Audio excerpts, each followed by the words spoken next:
કૃષ્ણ, જય માતાજી। હું છું સેજલ રાબડિયા અને આજે હું તમારા માટે મસ્ત મજાની પાછી રેસીપી લઈને આવી ગઈ છું। રેસીપીમાં આપણે બનાવવાનો છે માંડવી પાક।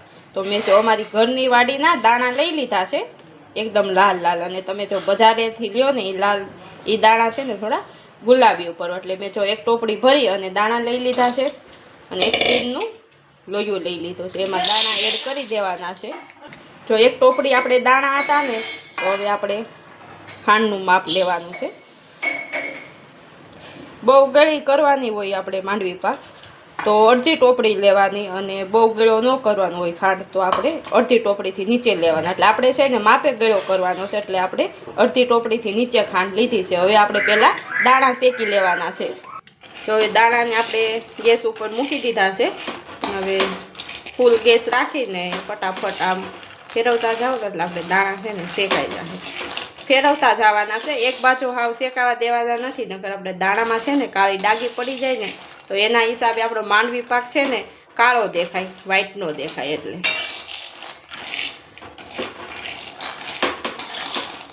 આ રીતનું મિક્સ કરતા જઈએ ને એટલે ફરતાય દાણા છે ને એકદમ સરસ રીતે શેકાઈ જાય।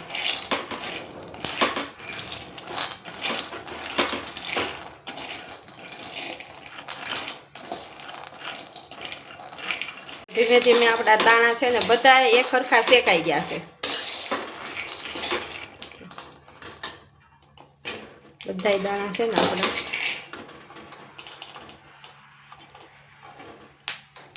જો આ રીતના ફોતરા ઉખડી જાય। હવે આપણે છે ને ગેસને બંધ કરી દેવાનો છે અને ઘડીક આ રીતનું આમ મિક્સ કરવાનું છે।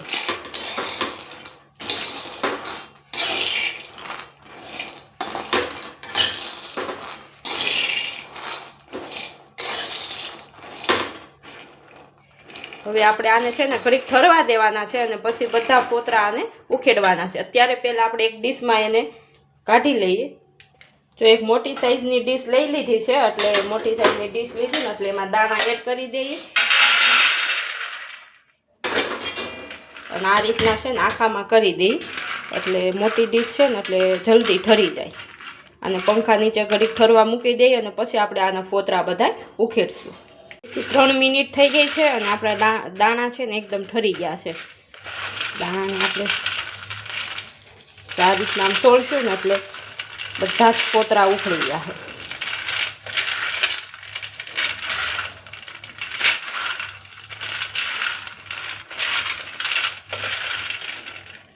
જો કંઈક આ રીતના શેકાણા છે દાણા આપણે,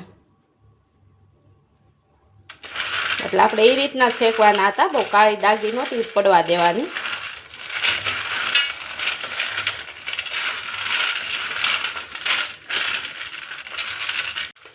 જો બહુ મહેનત કર્યા બાદ છે ને આપણે બધા જ દાણાના ફોતરા ઉખડી ગયા છે, ને અમુક અમુક રહ્યા હોય ને એને આપણે એક એક દાણો લઈને બધાય ઉખડી લેવું।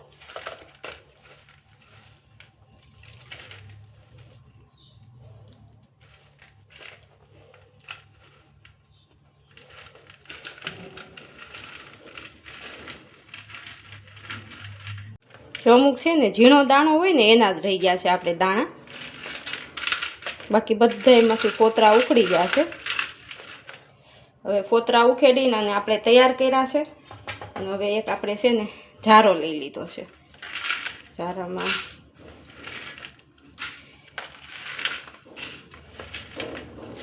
આ રીતના બધા દાણાને આ રીતના જો નીચે બધા ફોતરા બધા નીકળી જાય। દાણા આ રીતના સાળી લેવું ને એટલે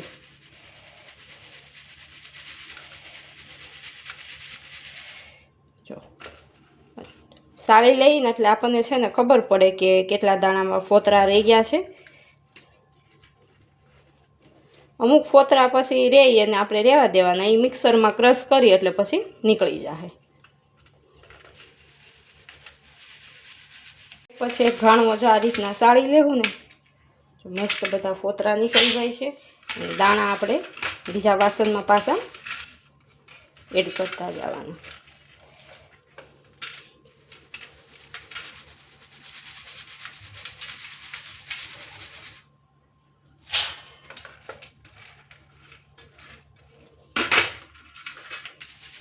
જો આ સહેલું રહ્યું છે એટલા દાણા આપણે અમુક દાણા જો લાંબા હોય ને એ છે ને એમાંથી નીકળી જાય, એને પણ આપણે વીણી લેવું. અને બધા ફોતરા જો કંઈક આ રીતના આપણે કૂપડેથી છે ને આપણે ઝાટકવાની કોઈ ઝંઝટ નથી. એમાં છે ને થોડીક વાર લાગે અને આમાં તો ફટાફટ તમારે સળાઈ જાય ને એટલે બધા પણ ફોતરા નીકળી જાય. તો આપણે બધા દાણા ફોતરા ઉખેડી અને રેડી કરી દીધા છે. અને અમુક જો ફોતરા રહ્યા હોય પછી હવે મિક્સરમાં ક્રશ થઈ જાય એટલે એટલા કાંઈ દેખાય નહીં. હવે જો આપણે એક મિક્સરનું પવાલું લઈ લીધું છે અને એમાં બધા દાણા એડ કરી દેવાના છે. અને આમાં સરસ રીતે આપણે ઝીણો ભૂકો કરી દેવાનો છે. બહુ ઝીણોય નહીં અને બહુ જાડોય નહીં, એટલો મિક્સરમાં આપણે આને પહેલાં ક્રશ કરી લઈએ. જો કંઈક આ રીતનો ભૂકો આપણે કરવાનો છે.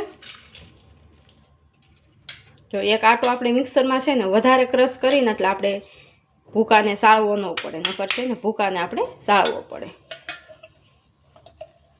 2 પવાલા થાય એમ છે. એક પવાલું આપણે દળાઈ ગયું અને બીજો પવાલો હું પાછું દળી લઉં. જો બીજું પવાલું પણ આપણું દળાઈ ગયું છે.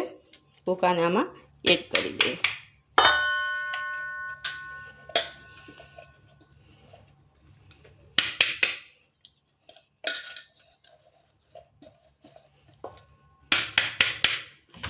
જો બધો ભૂકો આપણે એડ કરી દીધો છે અને આ રીતનું આમ એક સરખો બધાને મિક્સ કરી દઈએ. કોઈ પેલો ઘાણો જાડો ઝીણો દળાણો હોય ને તો બધું મિક્સ થઈ જાય ને તો એક રસ થઈ જાય. આ રીતનો ભૂકો આપણે કરવાનો છે.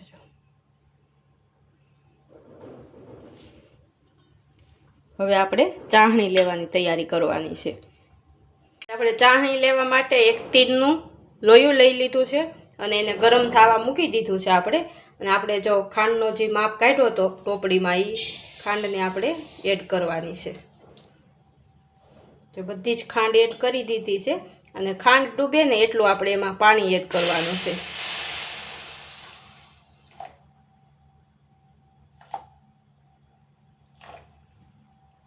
અને ગેસને આપણે મીડિયમ સાઈઝમાં રાખવાનો છે. અને પછી આ રીતનું મિક્સ કરતું જવાનું છે.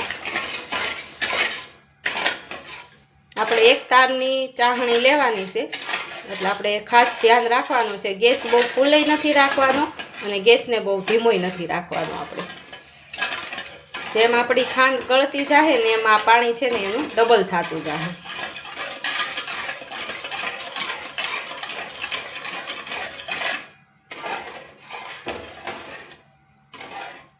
જો 50% ખાંડ આપણી ગળી ગઈ છે. 50% ખાંડ ગળવાની બાકી છે. ફાઇનલી આપણી બધી ખાંડ છે ને ગળી ગઈ છે એટલે આપણી ચાહણીએ ઉકાળો મારી દીધો છે. હવે જ આપણે મિક્સ કરતું રહેવાનું છે, નકર ચાહણી છે ને જેમ ઘાટી થાય ને એમાં સાઈડમાં છે ને જામતી જાય. તો ચાહણી છે ને ઘાટી થઈ ગઈ છે એટલે આપણે તાર માપી અને જોઈ લઈએ.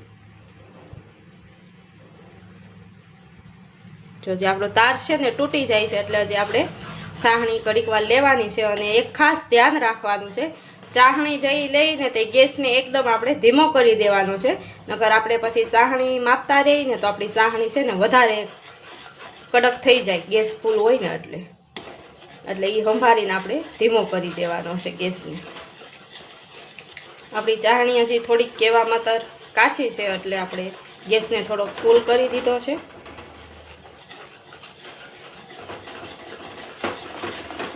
હવે આપણી ચાહણી આવી ગઈ છે એટલે હવે આપણે તાર તપાસ કરી લેવાનો છે.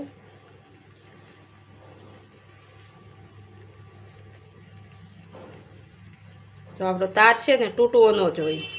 તાર ન તૂટે ને એટલે આપણે એકદમ પરફેક્ટ રીતે છે ને ચાહણી આવી ગઈ છે. 1 સેકન્ડ આ રીતનું આમ એને મિક્સ કરી દઈએ.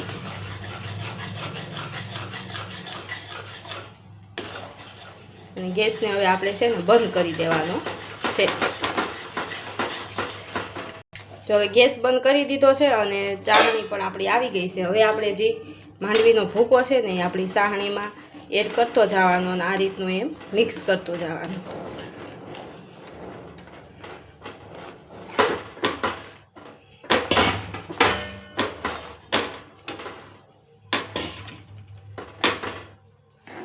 ફટાફટ આપણે છે ને ચાહણીમાં મિક્સ કરી દેવાનું છે એટલે આખી ભૂકામાં આખી ચાહણી છે ને મિક્સ થઈ જાય બધી.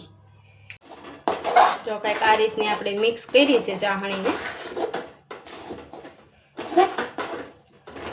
જો આખામાં આપણી ચાહણી મિક્સ થઈ ગઈ છે. હવે ઉપરથી આપણે છે ને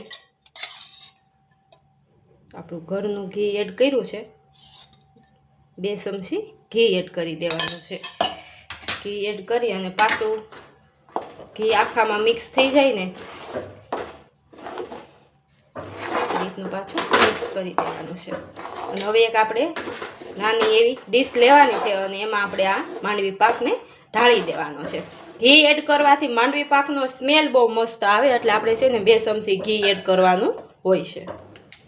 જો એક આપણે થાળી લઈ લીધી છે અને એમાં આપણે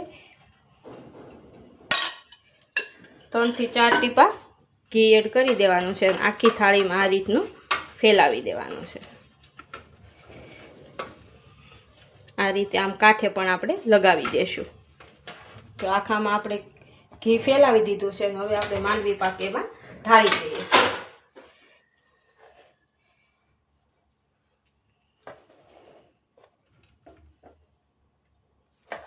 પછી જેમ સમય જાય ને એમ આપણો માંડવી પાક છે ને જામમાં મળે એટલે ફટાફટ આપણે ડીશમાં એને ઢાળી દેવો પડે. તો ડીશમાં આપણે બધા માંડવી પાક કાઢી લીધો છે અને તાવીથાના મદદથી આખામાં આ રીતનું એને પહેલાં પાથરી દેવાનો છે. આછી ઢેફલી કરીને એમ ફટાફટ છે ને આપણું માંડવી પાક ઠરી જાય અને ફટાફટ એમાં કાપા પડી અને આપણી ઢેફલી તૈયાર થઈ જાય.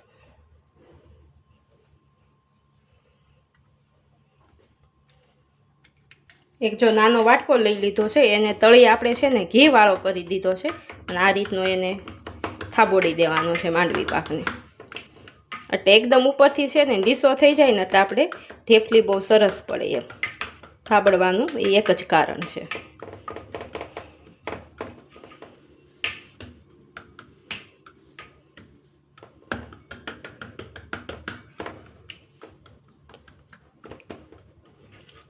જો એકદમ થાબડી અને તૈયાર કરી દીધો છે. હવે આને 3 થી 4 મિનિટ આપણે છે ને ઠરવા દેવાનો છે પહેલાં, પછી આગળનું કામ આનું આપણે કરવાનું છે.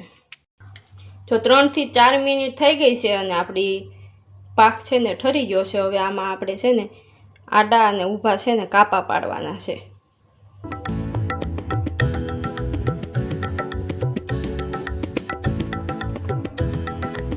તો આ રીતના આપણે છે ને ધારવાળું સાકું લઈ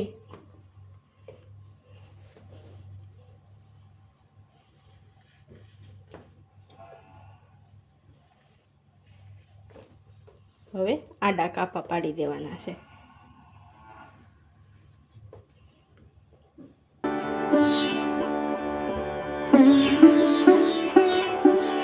તો આડા અને ઊભા કાપા પાડી અને આપણે તૈયાર કરી દીધા છે ને હવે આપણે છે ને એક બાજુથી ઢેફલી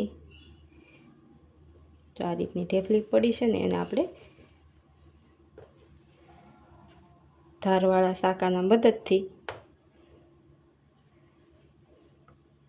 માંડવીનો ભૂકો હોય ને એટલે આપણે છે ને ઢેફલી કાઢવામાં બહુ ધ્યાન રાખવું પડે. ભૂકો છે ને ભૂકો જ કહેવાય, ગમે તે ભૂકો થઈ જાય ગમે એ વસ્તુ હોય ને એટલે. જો એકદમ બજારમાં મળે ને એવી આપણે ઢેફલી બનાવી છે માંડવી પાકની. જો કંઈક આ રીતની